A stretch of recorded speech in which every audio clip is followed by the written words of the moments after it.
It's an interesting time, and I don't know. Obviously, no one can predict the end of it. But what would you say? What do you see coming with what we're seeing right now?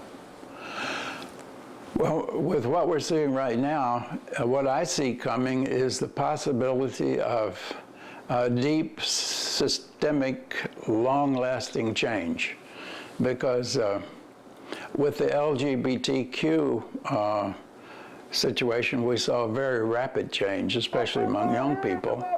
And right now, it seems to be because of all of the convergence of the coronavirus and the upsurge of social action in this country and around the world, there's a real chance that we can make a long-lasting systemic change in our basic racism. And I think as Southerners, we're uniquely positioned to understand this maybe better than some of the other people in the United States. And I can't imagine being in that situation and just going headlong into it. You get caught up in it. And yeah. What did that feel like?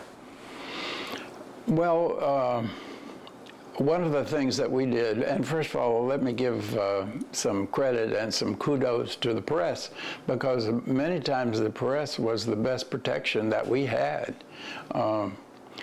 We had a record of being nonviolent, and we weren't causing violence.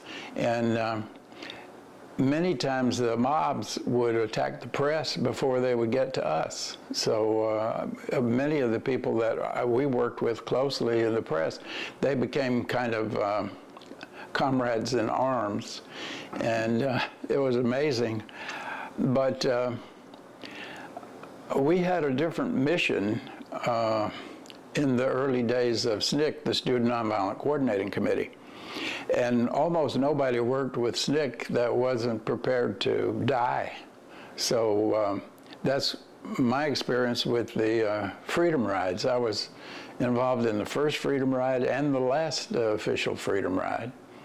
And I was so amazed at people who were willing to risk and give their life, if necessary, to do away with segregation.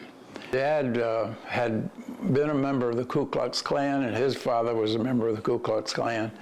And my dad was able to, when he became a minister of the gospel, he couldn't reconcile the Klan teachings with the teachings of the gospel of Jesus. And so he chose the Christian way and got in a lot of trouble.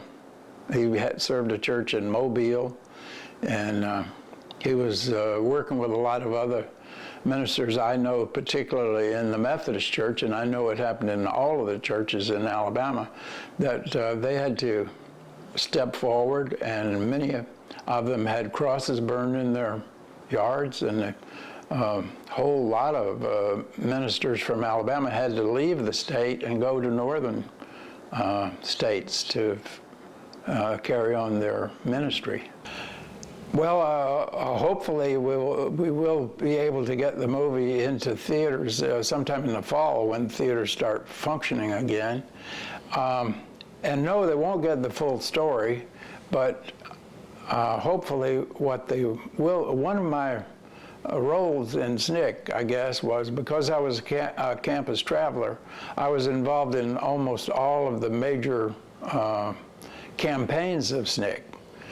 And I was, sometimes I was picked out to be arrested and thrown in jail and beaten. I was, and part of the, I guess my role was to show that even as a white Southerner, you can get involved in the front lines of the civil rights movement and survive. Mm-hmm.